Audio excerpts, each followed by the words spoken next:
Welcome to Tampisaw River and Eco Park.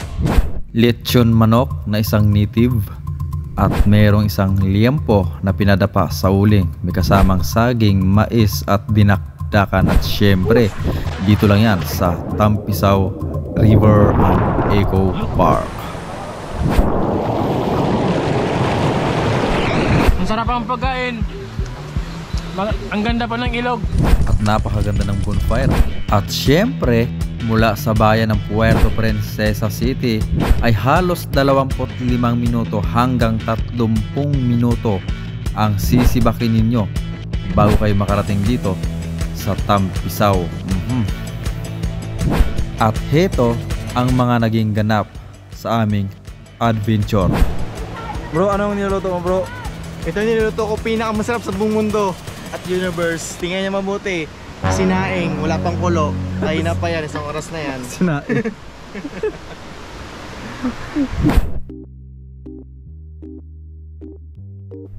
At dito, habang nagmimekos-mekos ako ng isang native na lechon manok na ito, mapapansin nyo dito ang napakagandang ilog. Napakalinis at napakalinaw. Kaya ang sarap maligo dito. Ayan, napapansin nyo naman, no? Habang nagluluto kayo ng inyong makakain, pwede nakakad kayong maligo sa tabing ilog. Nasa sa inyo na lang yan. At syempre kami, hindi lang lechon manok ang aming niluto, meron din kaming isang atay ng baboy. At sigundahan pa nitong liempo. Ayan, amoy pa lang, nalalasap mo na ang kalangitan. Sarap. At sa part na to, napapansin ko yung ilog, parang gustong gusto ko nang mag-dive. Ayan, syempre, kailangan mo nating kumain. At dito nga ang aming pagkain, dinakdakan. Ayan, inihaw na bangos. At sarap. At hindi na nga nagpapigil ang isang unggoy na to. Pati ang lechon manok na native, binanatan na. Ayan, sarap, grabe. Napakasarap ito, sulit na sulit. Sarap. Pakiramdam ko para akong nasa gitna ng ilog habang kumakain ako, lalong-lalo nitong mga prutas na ito. At itong pakwan ay bini ako na nga. Ayan, mamula-mula pa. At syempre dito, babanatan natin itong pakwan na ito. At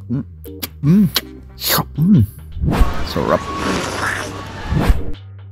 Dahil busog na ang aming katawang lupa, naghanap-hanap na kami ng aming pupwestuhan kung saan pwede kaming mag-swimming sa napakalamig at napakagandang ilog ng Tampisaw na ito. At syempre dito mayroon silang slide na diretso sa ilog.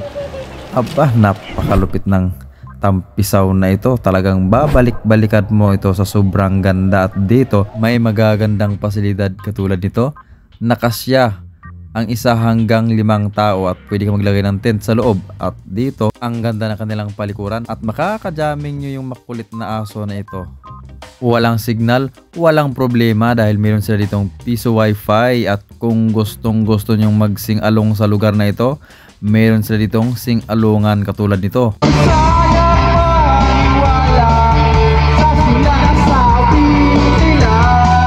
At kung trip nyo mag-bonfire, walang problema dahil magagawa nyo mag-bonfire sa lugar na ito. Kaya ano pang hinihintay nyo? Mangutang na kayo at mag-travel dito or mag-adventure. Dahil dito, panalo ang bawat isa sa inyo. At ito ang aming Tampisaw Adventure.